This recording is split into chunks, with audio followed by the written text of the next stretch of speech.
The hardest obstacle was myself. I started realizing more and more and more that all these people were gone. What was haunting me was me. I can't control my dad. I can't control the people calling me. I can't control all these things, but they were things that kept me down. It started becoming my reality.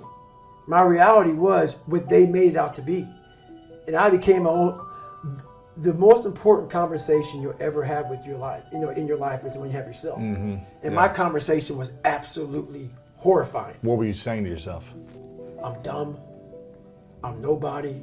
My dad was great in mental warfare. A drunk, insecure man will make everybody around him feel like hell. Yeah. Because he wants to give you no power. And that's why he was so mean to my mom and myself and my brother, because he didn't want anybody to get above him. He wanted to keep you down low. So when you're growing up with all of this stuff, all this hate, and it wasn't the beatings. I could take the beatings all day. It was the mental torture. So when at a young age, your parents put a dialogue in you of confidence or you're nobody. So that voice in my head was, I'm a loser. And then it was confirmed when I got in school, and in 3rd grade, I was falling behind. They want to put me in a special school. Yeah. With kids who can't learn. Right. Then it was confirmed what my dad was saying. So that confirmed it. Then I started cheating. So I started realizing, I'm taking the easy way out again. Yeah. And it started snowballing from there. Now the kids are calling me. But it wasn't all the kids. So what happens is you start to get this picture that everybody hates you. Because your reality becomes so big that you can't see the clear picture. It might have been 3 or 4 That's kids it. doing it over and over. Right, but it was the whole town. Yeah. Everybody hated me. So the world hates me. That's right. Yeah. And that's when it became toxic. And that is where I became my worst enemy. What was the greatest lesson your mom taught you growing up? Honestly, the greatest lesson she ever taught me is a lesson that she doesn't know how much she taught me, because she wasn't much in the teaching mode. My dad took her soul. But what I did as a young kid is I observed everybody. I wasn't really smart in the books, but I was real smart when it came to life. Yeah. And I was able to sit back and watch her mistakes. I was able to see how she struggled through life and how I don't want to struggle through life. And I was able to see she never picked me up. The biggest thing she did for me, and this is honest to God truth, and she doesn't even know she did it. When I would bust my ass, when I would fail, when I was at the bottom of the sewer, she never picked me up. She never gave me that cookie and said, hey son, it's gonna be okay. She didn't have time for that. And sometimes she gets upset when I talk about my past because it paints her out to be not the best mom. If I had any kind of mom in that kind of environment, I would have never made it. Because she forced me, for whatever reason, she forced me to, you better figure this out or you're gonna be a statistic. Wow. And this is something that she didn't sit down and tell me. I realized this. This is the world that is in front of me. And what most people do is they see this world and they look at it as an excuse to get out of it. Yeah. I started looking at it as this is the ultimate training ground for the rest of my life. I have all these valuable lessons, because if you look out in the world right now today, it's not a nice place, but I'm very prepared for it. I'm prepared for all the failure coming my way. I'm prepared for everything my way. And that's the biggest lesson that she taught me by not teaching me, by never saying it's gonna be okay. Yeah. Matter of fact, she told me the exact opposite. Life sucks.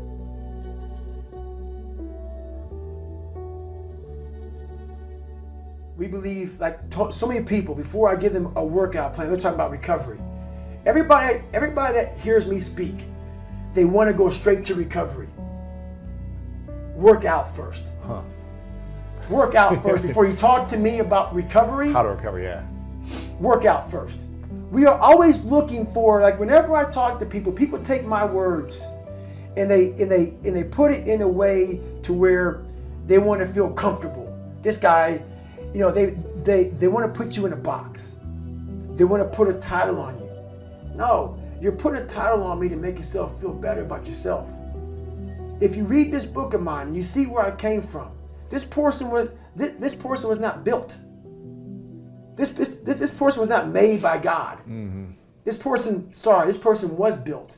I made this person. I made this person by diving into the insecurities that life gave me. Because now they're yours.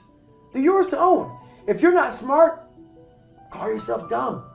It's okay, because you are. But take that not as you putting yourself down. If you're fat, call yourself fat. I used to be 300 pounds. We want to talk so soft to ourselves. We're looking for that recovery day.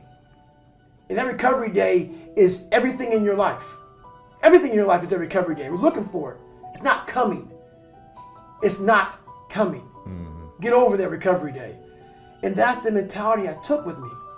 And what happened through that process was all the frivolous things of life started to float away. I used to tell people lies so they would like me. Because I was so insecure. When you start to build yourself up and start to have the one thing that we don't have is confidence. Yep. Real, authentic confidence from hard work. Everything else goes away. You no longer look to other people for your self-esteem. Validation. That's right. You now know. I walk in a room now and I know the hours and years and decades I put into David Goggins. That's something, it's not on the wall. It's not a trophy on the wall. It's not a medal around your neck. It is actually a feeling in your heart. And people go, why don't you ever smile? I don't have to. Yeah, I do have a stoic look on my face. I'm a very focused person. But the feeling I have in my soul and in my heart, that's why I don't need to smile. I don't need to smile. I don't need you to look at me and say, oh my God, you look happy. Because half of us aren't happy. We're giving you something that we think you want to see. I don't do that anymore. I don't care how you perceive David Goggins. Because through my journey, I figured out the one piece I was missing. I thought it was cars. I thought it was women. I thought it was money. I thought it was everything. The one piece I was missing was me having the courage to face myself. And once you do that on a daily basis, it's not about the running. People are going to be, you asked about working out. Where I got my work ethic from was the hours I had to spend learning this. When you sit down and you're not smart, and you have a disability, and you still want to be in the top of your class, I didn't want to just get by. When I realized that I can learn through hard work, and I can beat the valedictorian in school, but I got put in 10 hours more a day than he does. You know what kind of strength comes from that? When you're sitting down, that guy that valedictorian studied for an hour, and you know I caught you, and I am dumb, but I have the work ethic to catch you. That's where David Goggins got really invented. Was at a kitchen table with 20 spiral notebooks that were empty, and then 3 months later, they were full. And when you can go through that, I still have them in my storage unit. You go through these spiral notebooks of your life, and you realize this is how I learned. This is unbelievable. There's no miles. It's not about the miles. It's that, having a discipline every day to say, for me to learn this one math problem, it's going to take me 10 hours. Wow. And that's where and you realize through hard work, you can outwork anybody.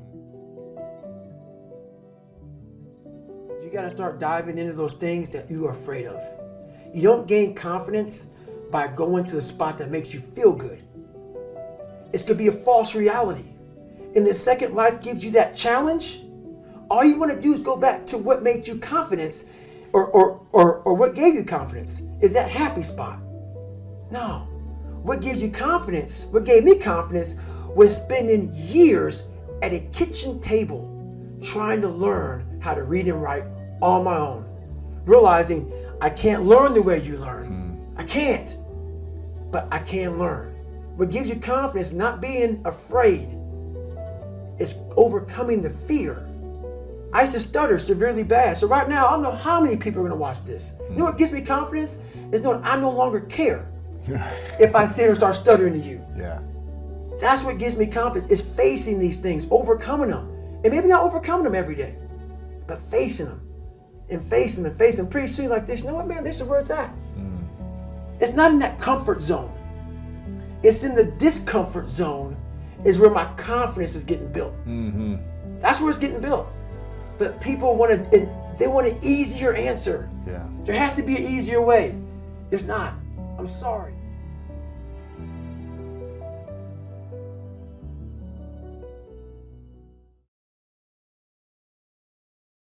What I realized was no one was here to help me. And the feeling I had every morning, I started shaving my head when I was 16 years old. And the feeling I had every morning when I looked in the mirror was horrible. And I didn't want to feel like that anymore. And how I felt was a kid going nowhere, a kid that was scared. And most kids will accept that and look for help. But the best thing that happened to me, no one helped me. No one felt sorry for me. No one looked at me and said, like this day and age, they'll take you in and they'll tell everybody, stop picking on this person. Back then, they didn't care. The KKK marched in our 4th of July parades. They had to stay 100 yards back, but they marched in it. Wow. That's how this town was. And my mom cared about me, but my dad took our soul. And she, did the best she could. I had to figure out I wasn't going to be a punk kid all my life. So the only way I could turn around was to suffer. I had to build calluses in my brain the same way I built calluses on my hands. So I broke the Guinness Book of World Records for pull-ups a long time ago, but I failed at it twice. And I did 67,000 pull-ups in trying to break this record. So to do 4,030 pull-ups, I had to do 67,000 for training for that. Wow. And so what I realized is for me to become the man I wanted to become, I saw myself as the weakest person God ever created. But I never blamed God for anything he did to me. So I wanted to change that to be the hardest man ever created. Am I that? I don't know, but you had to have a goal. And my goal when I was sitting there, not going to school, being bullied, having no self-esteem, my goal was the only person that's gonna turn this person around is me. The only way I can turn it around is put myself through the worst things possible a human being can ever endure. And that'd be the only way that I can build this brain to handle anything that comes in front of it, callousing my mind through pain and suffering. What would your advice be to that 16-year-old kid who's staring in the mirror, does not like what he sees, but is still running from adversity? Well, my biggest advice to him is that, first of all, he won't like what I say to him, because I'm gonna say the exact opposite of what today's world is saying. So we read a bunch of books nowadays. As humans, we want to find out how to be someone else. What we don't do is we don't go inside. So literally turn yourself inside out. Read the book that's like we're writing a book every day of our lives, but we never read that book. So what I would challenge this young man or young woman to do is you have to look inside of yourself to see what you really want. What are you passionate about? We use these words and these little phrases of only the strong survive and all this other crap. I get so tired of hearing people just talking. Like right now, someone may think Goggins is just talking. You don't know me. So when I speak from passion, I speak from experience, I speak from suffering. I have to tell this young man or woman that the only way I believe, and this is my experience in life, the only way you're ever going to get to the other side of this journey is you have got to suffer to grow.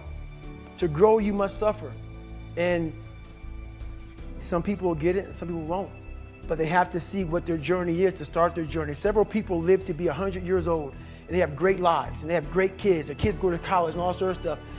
But somewhere in their life, there was a point where they had a decision to make. They can go left or right on this path. Left was the easy route. Right was the hard route. A lot of people take the easy route. And they had a good life that way, but the better life was going to the right side. And you may have 20 years of pain and suffering to get past it, but a lot of us die never truly starting our journey. And I would tell this young person, you gotta start your journey. It may suck, but it will come out the other side where you're coasting. Every day, we're seeing who we are as people. When I was growing up, I lied for people to accept me because I didn't accept myself. So I would make up stories so then you would accept me into your world. Everything I did was for someone else to like me. it wasn't until I started reading my own book about how pathetic I was as a human being. I can blame my dad. I can blame kids at school. I can blame having health issues, ADD, my mom not being around. Great mom, but she was doing her thing. Right. I could blame a lot of people. And that's the book I was reading. And I put it off on everybody else. It wasn't until I said, you know what? For me to fix this, I got to read what the hell is wrong with David Goggins. Not blame anybody. Read my book and say, okay, I'm afraid of my shadow. How can I overcome that? Go in the military, get your ass kicked, do things you hate to do. I'm not the smartest kid in the world. Okay. Instead of somebody saying, oh no, you're smart. No, don't say that to yourself. I said to myself, no, I'm a dumb mother. Okay, roger that. How do you get smarter? Educate yourself. So the things that we run from, we're running from the truth. We're running from the truth, man. So the only way I became successful was going towards the truth. As painful and as brutal as it is, it changed me. It allowed me to become, in my own right, who I am today. Younger generation quits. Not everybody. So I gotta put that. People get their butt hurt. So not everybody.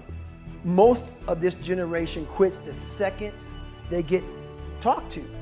You did this wrong, or they get yelled at. It's so easy to be great nowadays because everybody else is, most people are weak. This is a softened generation. So if you have any mental toughness, any ability, if you have any fraction of self-discipline, the ability to not want to do it but still do it. People have a hard thing understand. I hate to run. And what makes me so crazy, it doesn't anymore, is people go, well, why do you run if you hate it? What are you talking about? I don't want to take showers and eat either. I hate that too. That's life, man. It wasn't until I changed that mentality that I became somebody. I hated going to school. So guess what? I was dumb as shit. That's what, 1 + 1 is 2. But if you can get through to doing things that you hate to do, on the other side is greatness. That's what people understand.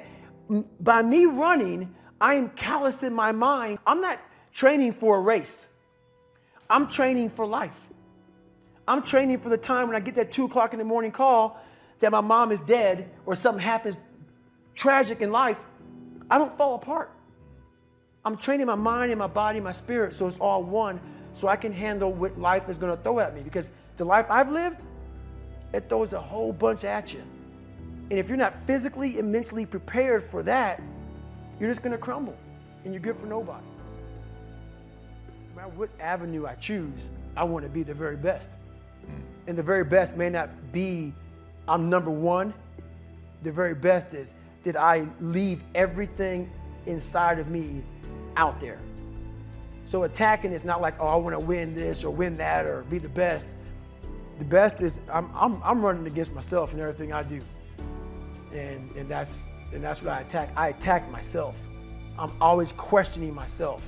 I'm always holding myself accountable. So the accountability mirror is something that I kind of came up with in high school. Like I said, I started shaving my head when I was 16. And I got caught up in trying to impress so many people because no one liked me. So I developed so many different identities. Let me sag my pants. Let me pull my pants up. Let me talk this way or act this way or be this way or whatever the hell it may be. God, dog, there's so many different things I did to try to fit in with so many different groups that when you look in the mirror, that's the one person you can't lie to. So every morning I would shave my head thinking, God, I would reflect back on some of the lies I may have told somebody or some of the ways I acted that I didn't feel comfortable doing. And I did it to impress other normal people. The key word there is normal, everyday people. I was trying to make other people like me. How pathetic is that? So this mirror would always tell me, my reflection would say, God, you are a pathetic man. How does that feel every day to be this way?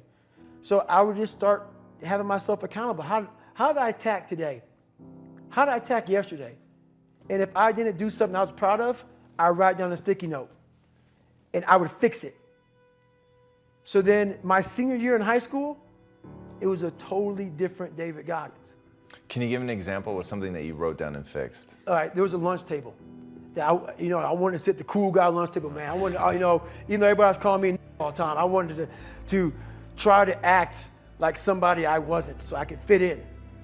And I sold my soul to the devil, trying to act like, I'm David fucking Goggins. That's who I am. And so I wrote down on a piece of paper, fuck the table, sit by your fucking self. And that's what I did, and guess what happened? My table became a table people started sitting at. Because a whole bunch of people in that lunchroom felt exactly like I did. I had a laundry list of things that I write down in this fix. So I write it down and fix it.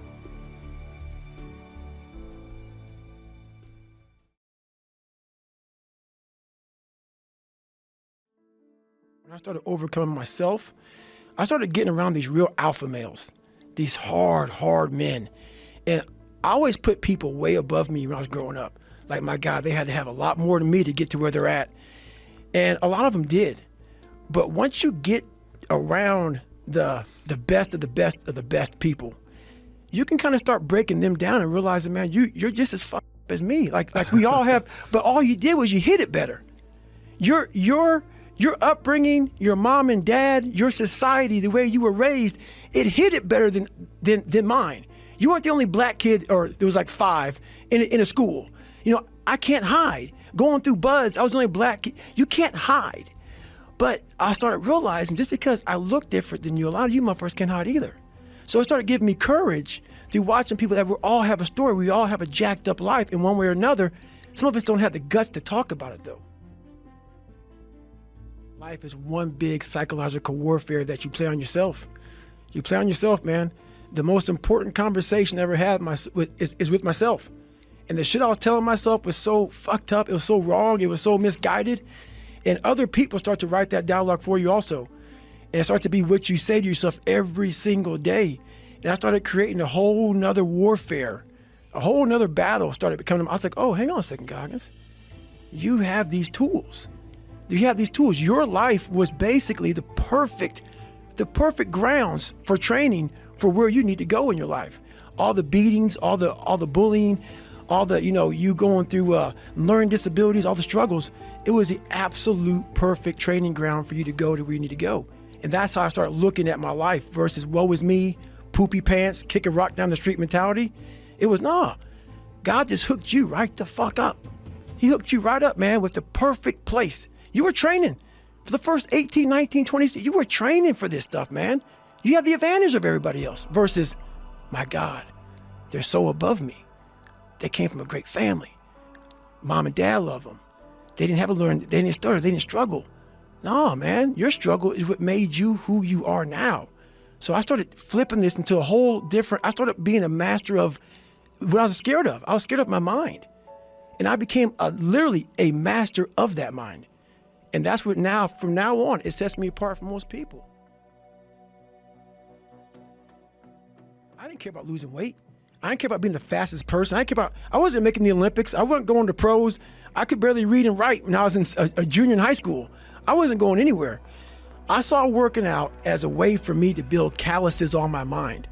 I had to callous over the victim's mentality. So I watched these movies. I talked about Rocky last time I was on here. I always equated training to mental toughening. Like, it always looked brutal. People waking up early and doing all these things, and it looked horrible. I was like, wow, man, I gotta start doing that. Not to get better, bigger, and stronger, but that is what's gonna build me. That looks uncomfortable. That looks brutal. And getting up early, I don't wanna do that. So I made this long list of things I don't wanna do. And through that, I found myself. I started, I'm like, you guys aren't doing this shit in high school. You guys aren't getting up at 5 o'clock in the morning, running over here in this golf course. So I started seeing myself very differently than the average human being. I was like, hang on a second. I have something they don't have. And that's when I started to develop these things through working out. It was this great, never-ending work ethic. And through work ethic, I developed self-esteem. So I never read anything. I could barely read, so right. I wasn't reading back then. I watched a lot of movies, and I was really big into visualization. And I always equated working out to struggle. And I struggled my whole life, but I ran from it. So I started realizing, man, I got to start facing the struggle, and I got to be mentally strong for the struggle.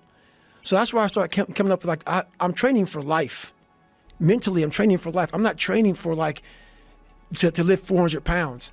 And I found out on my own pretty much, is that through discipline, through self-discipline, through repetition, through tons of repetition of the same thing that you don't want to do, and that's the key thing. Through repetition of things you don't want to do, you develop mental, like an armor for your mind. You start to armor your mind, because your mind's like, okay, we suffer every day. It's what we do. We do stuff that sucks every day. So then when the suck stuff comes, you're ready for it. And that's how I started coming up. I just started being very uncomfortable. And now it's like just a way of life. So I had this my whole life. I mean, I don't know if people believe in God or what. I don't care what you believe in. There's been this unrelenting voice in my head. We all have this voice. It's the right or wrong voice. And a lot of times that voice guides us into comfort. And my voice guided me into comfort a lot.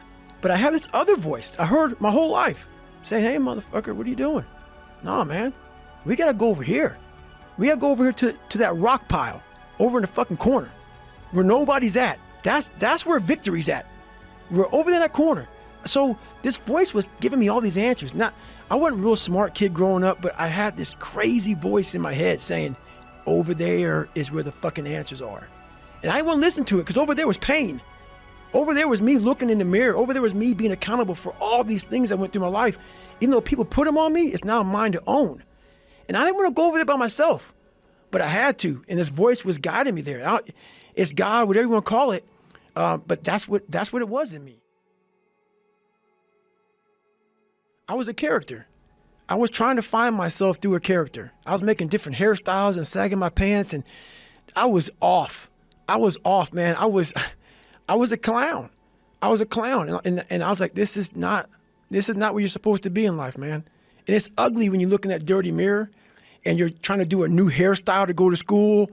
I had a hairstyle one time where I shaved the top of my head. You know how old men had the hair like leaving their head? Yeah. Yeah. So I went to school with hair on the side of my head and in my back, and I shaved the whole top of my head. I went to school like that. I was the funny dude that came into school, like Criss Cross came out when I was in high school. So my pants were backwards. I said, I'm gonna have my pants backwards, sag down past my ass crack, shirt turned backwards with a toothbrush in my mouth with the reverse part. The reverse part is your head is shaved and you have some hair on top. Just a little piece of hair versus like a part through hair. The part was on a bald head. So it was just, I would sit at home, instead of studying, I would think about, what can I do to impress the motherfucker at school? Wow. And that became my life. And that it's a long road to hoe to get to the guy who says, now, you don't ever smile on any podcast. You look so serious. I look at that shit, I'm like, you motherfuckers have no idea who I am, where I've come from to get here today.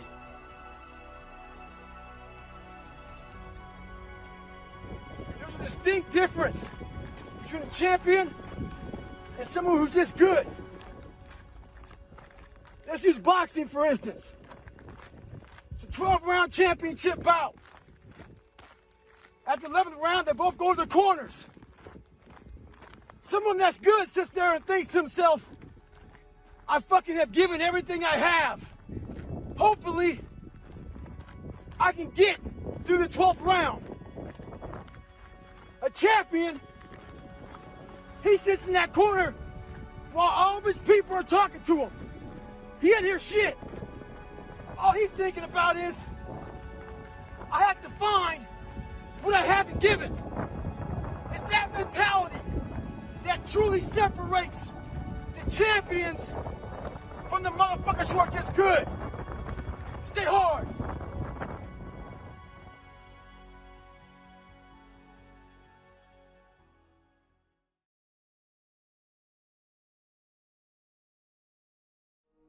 A lot of people, what they do is they have these finish lines. And I have a saying that says, I don't stop when I'm tired, I stop when I'm done. So when I was younger, I didn't have any goals. And it's not really so much about goals, it's just a fucking to-do list. Yeah. A to-do list. And as a human being, if you don't have a to-do list, you're gonna sit back and just fade away. It's like a lot of people who are in the military, who are in business, who are whatever, they say, hey, I'm gonna do 20 years and I'm gonna retire. Okay, what's next? So I have a what's next list. So then I never sit idle. I never sit idle. There's never one time in my life where I'm sitting back with free time and like just enjoying the sun. I made it. Yeah. I've arrived. No, I've never arrived. And a lot of people say, are you happy? Because I'm so driven that it almost makes people who are weaker in the mind think, my God, you must not be happy. That's a weaker person's way of saying, you've overachieved, David Goggins, and you're making me feel like shit. Yeah. So if I'm making you feel like shit, sorry about that. No, if I'm making you feel like shit, I'm doing my job. Yeah. If you ask me if I'm happy, I'm doing my job. Because when I was a weak person, these are some of the things I would ask a very driven person, because I didn't understand what the fuck they were doing. Because they were so driven that my mind was so weak that I was like, they must not be happy. Yeah. I would find a way to put a title like they're crazy, or they're not fulfilled, or they're empty, because I didn't have what they had. Yeah. So basically, if I get these questions, I know I'm exactly where I need to be. I'm making you feel a certain way. I'm the hardest working guy that doesn't talk about it. Yeah. You know? Yeah. So basically, I don't take any days off as far as working out. What I realized growing up is you have to build your armor. Yeah. Your armor. Your first thing in the morning time is you have to build your confidence. And every day you're constantly gaining and losing confidence. You're never staying the same. So how you build your confidence is, if you like what you see in that mirror, that's how you start your day off. If you wake up and you look fat, you look out of shape, you're not, you don't feel good, which is, or you don't feel good inside. So my whole big thing is get up and work out. Shed some calories. Get the adrenals going. Get the mind going. Get all that going. Every day I run. Every day I work out. And every day I stretch. So I spend anywhere from 3 to 5 hours a day working out. I'm constantly thinking about my life. Yeah. Raw things about my life, because I want to share these things with people. I'm constantly, and see, I don't post a lot. I don't post, it's like most people post just to post. So my daily routine is like, I don't get up and start just posting stuff 3 and 4 times a day. Yeah. I post when something is meaningful, because I want people to get something out of it. I don't want to just be on social media and say, hey, I'm posting, let me get more followers, tag someone, hashtag this bullshit, hashtag that bullshit. No, this is a message about you. So every day I'm running, every day I'm working, I'm thinking about, do I have anything that I can share with people today that's powerful? And I'm constantly writing books. So I have one book out right now. I have my second book coming out, but I'm not gonna have it coming out anytime soon, because I want it to be perfect. Yeah. So my whole thing about life is putting all your energy in one thing. So my routines are always about synergy, focus, hyper-focused. It's always about mind, because I know once your mind gets away from you, you've lost. I go out to run, I get all my ideas. All my ideas come from when the blood pressure and the intensity is high. Yeah. Because that puts me back in the dungeon. Yeah. I remember when I was 300 pounds, my most inspirational time is when I was 300 pounds and I was trying to lose weight, and I was having all these self-talks, trying to find strength all over my brain. How the fuck am I gonna do this? How the fuck? Yeah. So you start to have these different mantras, like almost every 3 or 4 seconds, a different mantra comes up. And just there's a lot of power in that, from being that underdog mentality. Yeah. And whenever I go out to work out, it's not like I'm David Goggins now, 44, I've achieved a lot. Every time I go out to work out, I'm that 300-pound guy. Got it. Spraying for fucking cockroaches, nothing. Because if you think that way, you can only achieve the best. Yeah. If you've arrived and you go out there, I don't need to be out here doing this. So when I tell people, hey, stop listening to music for a little bit, put your fucking phone down, Yeah. put the computer down, really focus, the most powerful weapon is your brain. It relates to them. They're like, oh man, yeah. We weren't raised on this shit. They can kind of go back in the dungeon, but these millennials grew up with all this technology. Yeah. And all this noise. It's so fucking noisy out here that they can't hear themselves think. Yeah. So the people who really get the most bang out of my message, even though millennials follow me the most, are people who are from 30s to 50s. Because they're like, you know what, man? Yeah, I fucking get that. Yeah. I remember back when I was a better human being before I started being dependent on my phone and dependent on this and dependent on that. And literally, you can't even have a conversation with somebody nowadays because their minds are so out of it. Or they're checking the Instagram. Yeah, man. So they're like looking at you and their phone and they're here, and then as you're having a serious conversation, an enlightening conversation, they then come out of nowhere and say, "Hey, did you hear about Trump?" You're like, "What the fuck is your problem, man? You can't hold a fucking attention span for longer than 15 seconds." Yeah. That's why you're not successful. Yeah. It takes a lot longer than 15 seconds to be focused on becoming rich, fucking becoming a better person, becoming smarter, becoming more athletic, losing weight. It takes time. Your mind needs to be focused on that fucking task. I don't really blame them. That's the world that they grew up in. Yeah.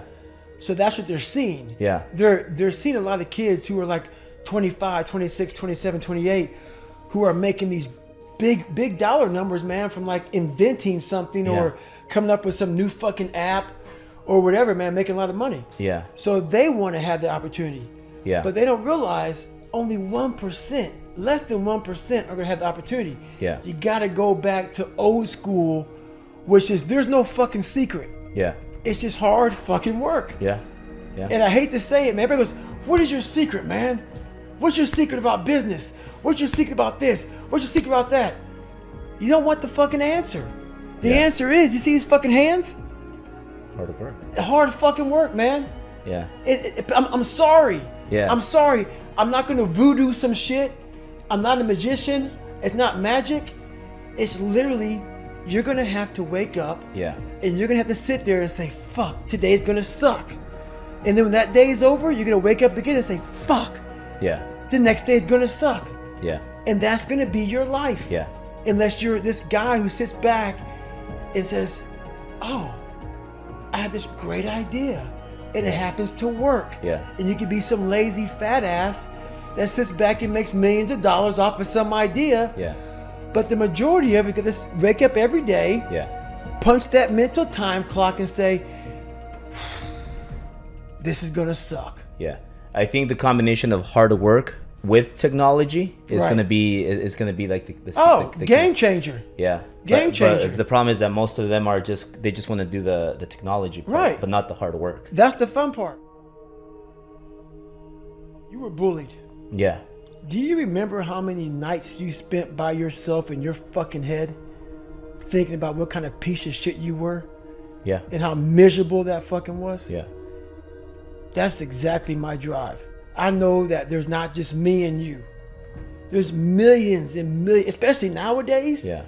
With all this fucking pressure, man. You can now bully a motherfucker on your phone. Mm-hmm. You know, back in our day it was face to face. You can do everything over your phone. The pressures of trying to keep up with everything is at an all-time high. And our mindsets are at an all-time low.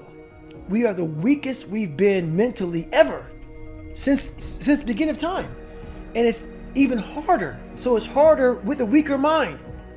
So all I want to do, my whole drive is about, I have a really good way of visualizing people suffering. Because a lot of people do it. We have two sides of us.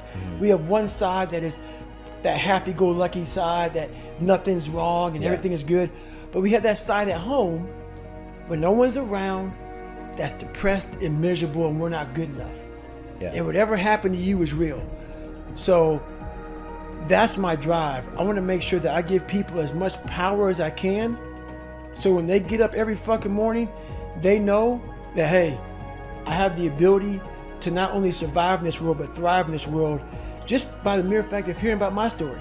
Yeah. So if I can help out people that way and make you a better human being, that's all it's about, period. Yeah. Because I don't want anybody suffering the way I suffer.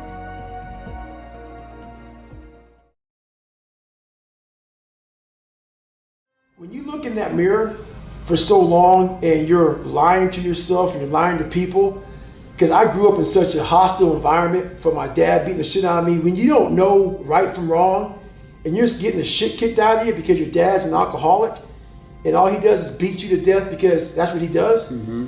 And as a kid, you don't know up from down, right from left, right and wrong.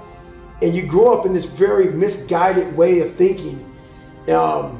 All you want to do is change your circumstances. And in that circumstances, your mom is in that also. So your mom, who's a good woman, you see her start to change. She starts to get lost in the violence of my father. So now you're in this hellhole, and this is where you live, and this is where you exist. So now to find myself, there was no mentors for me. There was no one that said, hey, this is how you do this. You know, I pretty much skipped all of school. I cheated all through school. I didn't know what the fuck I was doing. It was like having a kid and putting that motherfucker in the sewer and saying, I hope you fucking come out one day. That was my mentality. So I had to literally talk about, you know, a man. I had to make a man in what I thought a man was supposed to be in my mind. I created what I thought a man was supposed to be in my mind. And that's what I started doing. So I looked at myself in the mirror, and when I looked at myself in the mirror, man, I wasn't proud of who I was. And I kept on backsliding. And I made the decision. When I was 297 pounds, I gained 125 pounds. I was 175 to 297. Had left the military, left the Air Force, and I was working for Ecolab, making $1,000 a month. I was at the bottom of the fucking barrel. I'd become exactly what life had made me, and what I had made me too. I said, I'm gonna die trying. I don't give a fuck what it does to me. I don't give a fuck if I break myself off. I don't care if I lose legs. I don't care if I have stretch. I don't care what it is. I don't care how much pain I go through. I don't care, but this reflection in the mirror will change, or I will die trying. I will die. I will not look at this guy in the mirror anymore, because I can lie to you right now. I go back to that mirror every fucking night, and I usually shave my head almost every damn night, and I gotta sit there for fucking 15 minutes and look at myself in the mirror. And that reflection is telling me every fucking thing I'm not. And it starts to, some of us are allowed to go away from that. I was haunted. Every day, 24 hours a fucking day, this voice would be in my head. Hey, motherfucker, you ain't shit. This is what you're gonna be the rest of your life, man. To the point I said, you know what? I'm gonna break myself off, man, trying to fix this person. So that's why it's worth it, because now sitting in front of you today, I earned the right to be broken. And people go, man, what does that mean? Every scar, every wound, every broken bone, every issue I had, even all these fucking little marks come my body, it comes from sacrifice, trying to become someone. And I'm not saying do what I did. My life took me down a journey that almost forced me to propel myself to where I went. When you get in a real hard situation and you're miserable, that anger is gone. What comes up is real. The real feeling of who you are and where you're at, you don't want to care about them people who made fun of you in high school or your dad beating the fuck out of you. Because now you become selfish. You're like, let's say you're in Hell Week, you're in that cold fucking water, it's 50 fucking degrees, and your balls are in your fucking mouth right now. You're sitting there thinking, oh fuck, dude, like your mind's not thinking, those fucking kids in high school bullied me or my dad. Right, that's the least of your worries. No, you're thinking, so that anger can fuel you for so long. There has to be something so deep in you that drives you. So what really does it for me is I know what we're capable of. And I know that most human beings aren't willing to go where I am. And that's a very, very dangerous thing. I'm not saying I'm better than anybody else. Everybody has this talent. Sure. It's not a talent. It's just realizing that we stop way short of our true potential. So through my life, I realize these things. And I know what gives me fuel is I know that most people who are blessed with so much talent, great parents, great upbringing, didn't come from where I come from. They're gonna quit before me. Having all the tools that they have, they didn't have the ability to examine themselves. When you have everything so nice in life, it's great to have a great life. Yeah, no doubt. But what happens is you don't self-examine. You don't do a live autopsy. When you have a fucked up life, it almost forces you to do a live autopsy. It forces you to find strength from places that no one looks from. Because food is not at the ready. You know, I have a learning disability. It's not at the ready. I can't just pick up a book and start reading. Right. There's preparation behind everything I fucking do. There's everything I do has to come with so much fucking preparation. It's despicable. It makes me sick. My own personal life makes me sick. That's why I'm so disciplined now. Without my self-discipline, there is no David Goggins. Like, I can't stop reading. I won't be able to read tomorrow. I will lose it that fast. Wow, yeah. I cannot stop going to the gym. My mind is set up in a spot where, hey, the second I stop, it wants to stop. Because I had a quitting mind growing up. When you get beat the shit out of you all the time, your mind wants to go to that nice spot where you're comforted, where you're not trying, where shit is easy. That's where your mind, it doesn't want to think. You have all these things in the mind, and the mind can only absorb so much shit. So all the pain it has to go through, it wants to push it away and say, let's not do that. So every day I'm fighting where the mind wants to go. So it's a constant evolution, man.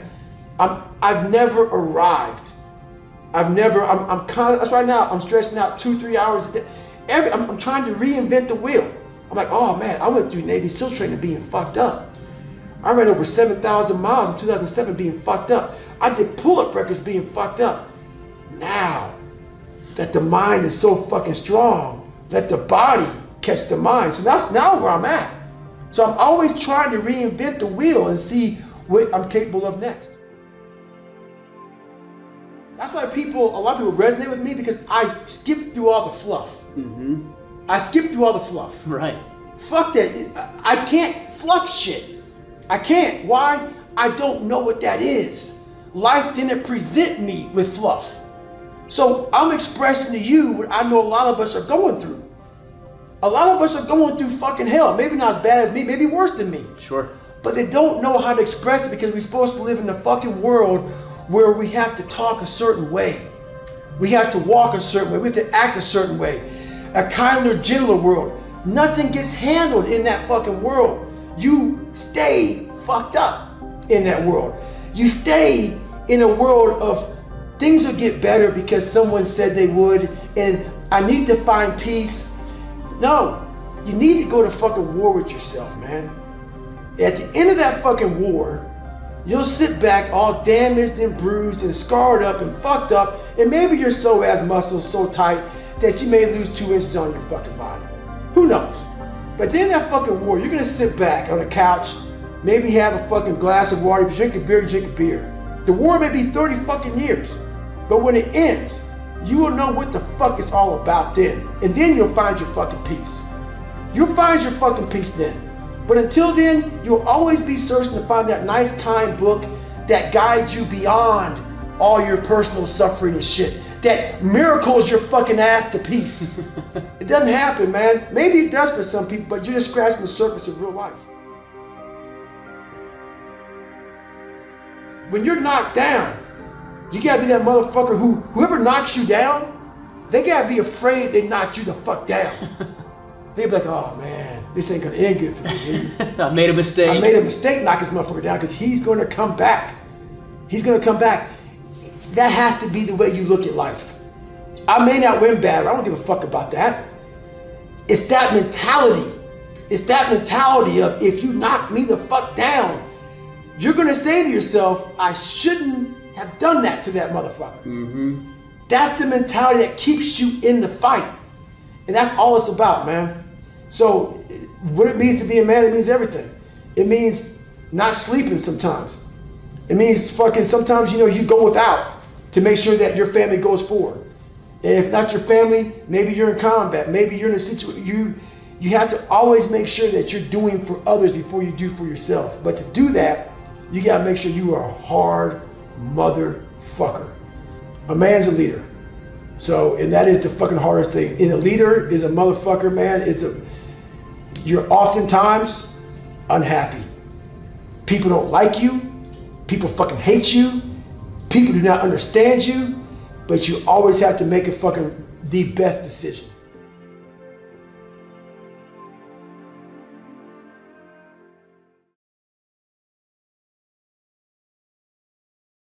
One thing I found out in my life once I started my journey is how amazing we are and how far we can go and how strong our mind is. But I found out through belief. You know, I never blamed God for anything, and I was very patient in my life, and I had true belief. A lot of us believe in God, but you know, some of us kind of believe in God. When things go bad, we blame God. I had a true belief, and that true belief allowed me to go to a place in my mind that most people are afraid to go because it's painful. There's suffering involved, and there's questioning involved of why am I doing this? I was able to go to these dark places and find light, and I found myself in this journey. When I was so far away from myself, from blaming people, the second I started blaming myself, I found myself. So I have a way to kind of go inside and become a better person. So I say Roger that a lot, and I say Roger that because what I found out going through training, I've been in every single special ops training, from Delta Force to Rangers to Air Force Special Ops to Navy SEALs. Wherever hard is, let me go there so I can see who David Goggins is. And a lot of people quit because it really does suck. It is so hard and so miserable that it literally questions you are as a man. So what I found out about people was what makes a person quit is they overthink a situation in front of them. So in BUDS, SEAL training, the water temperature is very cold. It's the Pacific Ocean. It's freezing. You've been up all day, all night for 70 some hours, 80 some hours, and your mind is saying, why in the world am I doing this?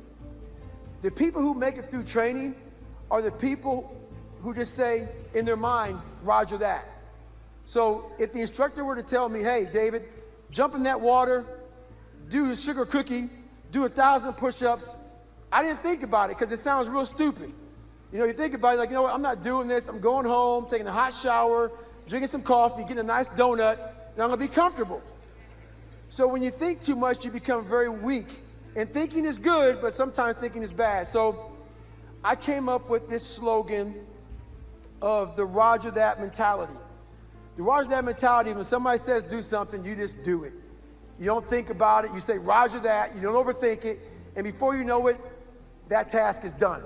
And you can go on with your life, and you didn't overthink it, and you become very successful. So I was in the Air Force, and I was trying to be Air Force Special Operator, and I was almost through the, you know, like I'm done with the training, and they found out I have sickle cell.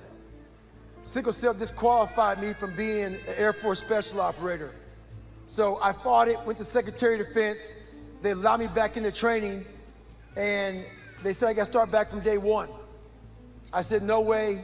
I was scared of the water, didn't want to go back to the water again. So I gained all this weight and depression. At home, I was sitting back a year later, and I saw this show on the Discovery Channel of Navy SEALs going through Hell Week. And I talked about that accountability mirror. I said, you know what? I'm tired of being scared. Once again, I'm going right back to who I was back in high school. I was going back to who everybody said I was, and I didn't want to be that anymore. So I decided to go to the recruiter and say I want to be a Navy SEAL. Long story short, the recruiter said I got to lose 105 pounds in like 60 days because I was almost too old to be a SEAL. You all know the story. I lost the weight, and I went on to go through three Hell Weeks, and I became a Navy SEAL.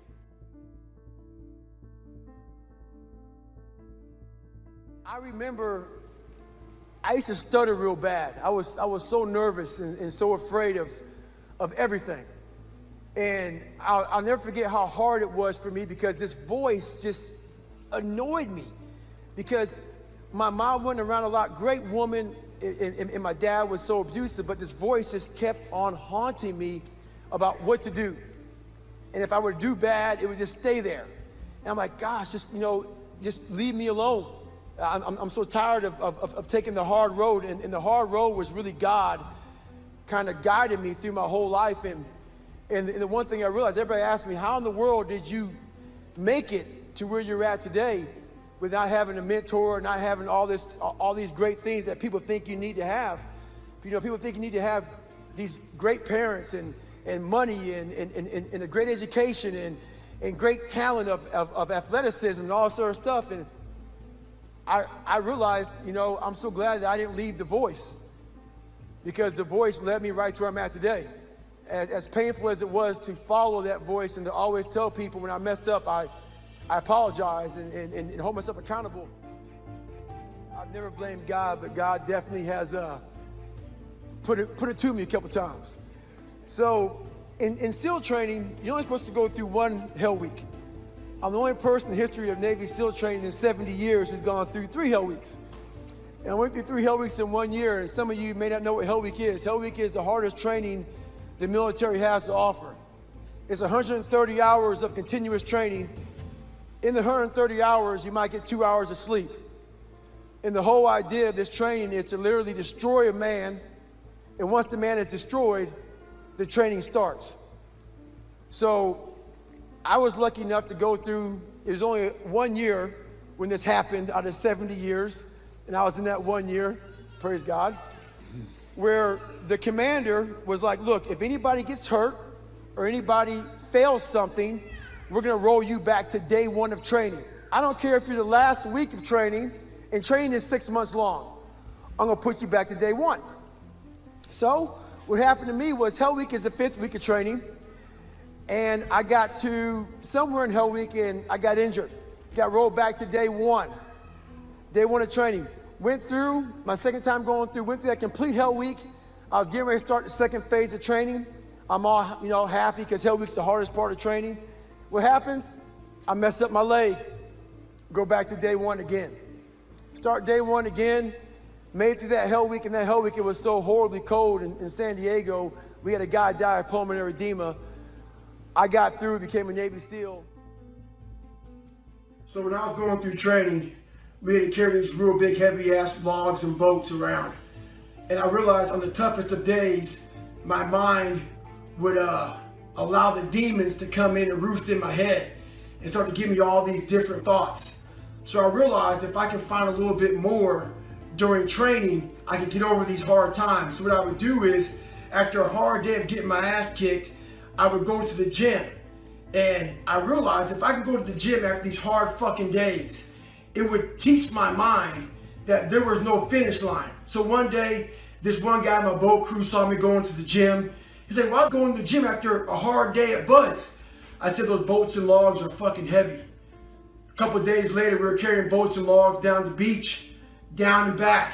He quit. I looked at him, I said, hey, who's gonna carry the boats? The idea is this: life is the boat. When I first joined the military, I got some of the worst advice of all time. That advice was to blend in. Don't stand out. Make sure that, if they don't volunteer for anything, don't do any of that, exceeding the expectations, trying to be your best. And that mentality right there is exactly what keeps you at mediocre level. And I call it the blending in mentality. So if I had that mentality, I would have had, I'm okay at 297 pounds. I'm okay not liking to run, not liking to swim. I'm not gonna try to be a SEAL. I'm not gonna go to Ranger school. I'm not gonna try to, push these limits in ultra races. Your mentality just stays there with the blending in. If you look around the society right now, there's a lot of motherfuckers who are blending in. You can see them. They're blending in. Change your mentality and never blend in. I just got off a 17-hour flight. And I'm sitting there thinking, take a day off. No one will know. But I keep on thinking too, there's always someone out there who's working harder than you. I'm haunted by that motherfucker. Knowing that someone out there is willing to forgo personal desires and comforts, forgo sleep, forgo whatever it takes to be better. to be the best. In life, a lot of times, a lot of us have that person out there. There may not be a name or a face to him, but he exists. You make sure in life when they think about that person, you make sure they put a name and a face to it. You make sure the name and face is yours. You do the haunting. Get in somebody's head. Own space. In those times when you want to quit, because we're all human, you make sure you remember one thing. All those times and hours and days you sacrifice to be the best. Stay hard.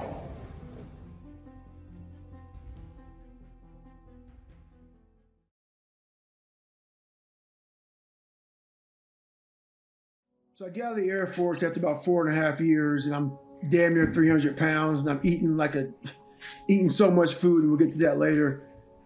But I'm lifting heavy. I'm a heavy lifter, man. I'm a power lifter. So I'm jacking some heavy weight, man, and people are afraid of how I look, which is exactly what I wanted, but I'm still a big pussy inside.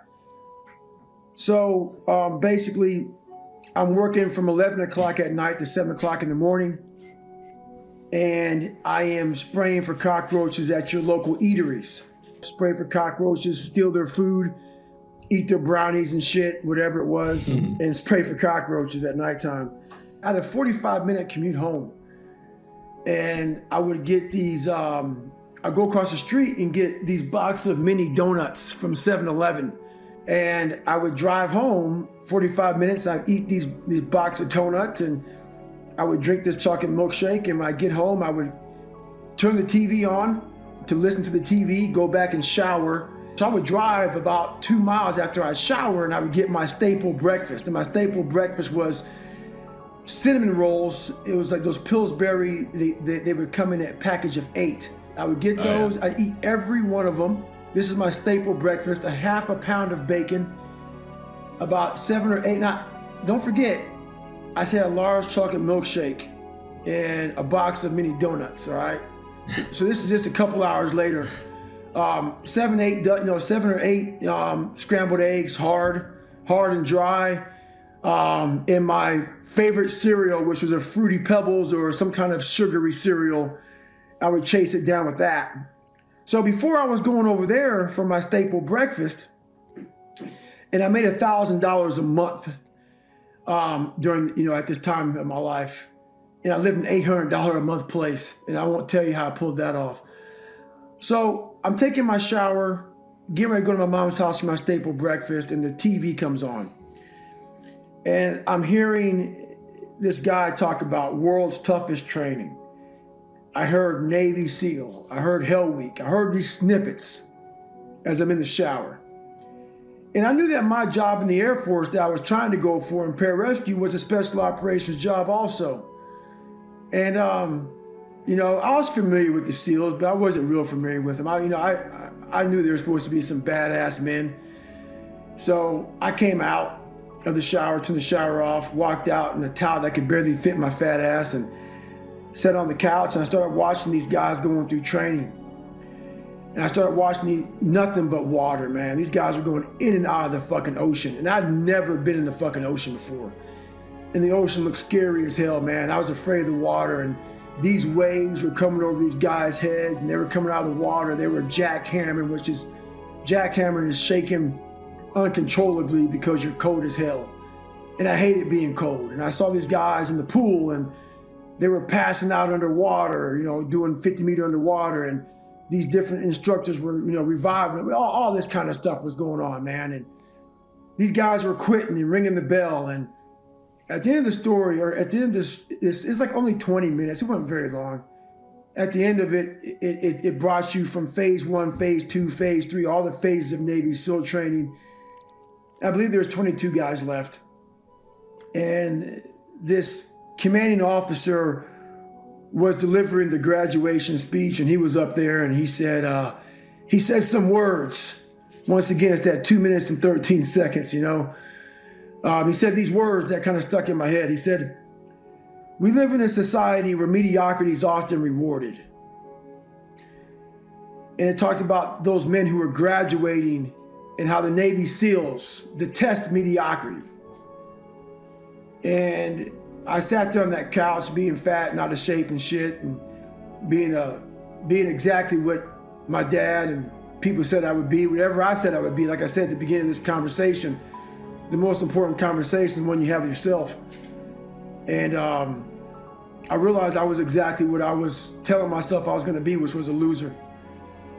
And I said, I once again, man, I gotta get that Rocky DVD out, or what a DVD was, a VHS tape, and start watching Rocky, you know, round 1 or round 14, round 1. Try to find my inspiration, try to find something to get me back up. I decided to, at almost 300 pounds, to try to be a Navy SEAL. So anyway, I went through for 2 weeks trying to find different recruiters to accept me in.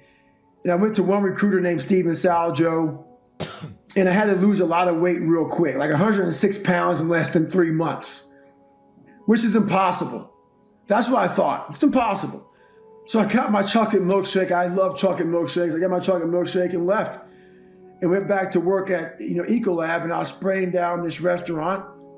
And to cut to the chase, I was spraying for cockroaches at this restaurant, and I was never really looking for cockroaches, man. I would kind of go in the restaurant, eat their food, spray a little bit, and walk the hell out, and sign it off like I did it. And so in this restaurant, I happened to do a little bit of work, and I found a lot of cockroaches. I found a lot of everything. So I decided to quit my job that day. I said, I'm done with this shit. On the drive home, I said, I'm going to start training to lose this weight. I'm going to lose 106 pounds. And I said, I'm going to go home and I'm going to run 4 miles. So I'm driving home, and I get to the house, and I put my shoes on, and I got down the stairs, and I take off. And when I take off down to run 4 miles, I get to what I think is at least a mile, and I'm exhausted, man. I am exhausted. So I walk home, and come to find out it was a quarter of a mile. And I'm like, my God, man. So I sit on the couch and starting to tear up. I'm crying. It's miserable for me, man. I'm realizing this is my entire life. This is exactly where I'm going to be at my entire life. And every day, I just kept showing up. I just kept showing up every day. I would feel like shit, mentally, physically, emotionally, spiritually. I just feel beat down.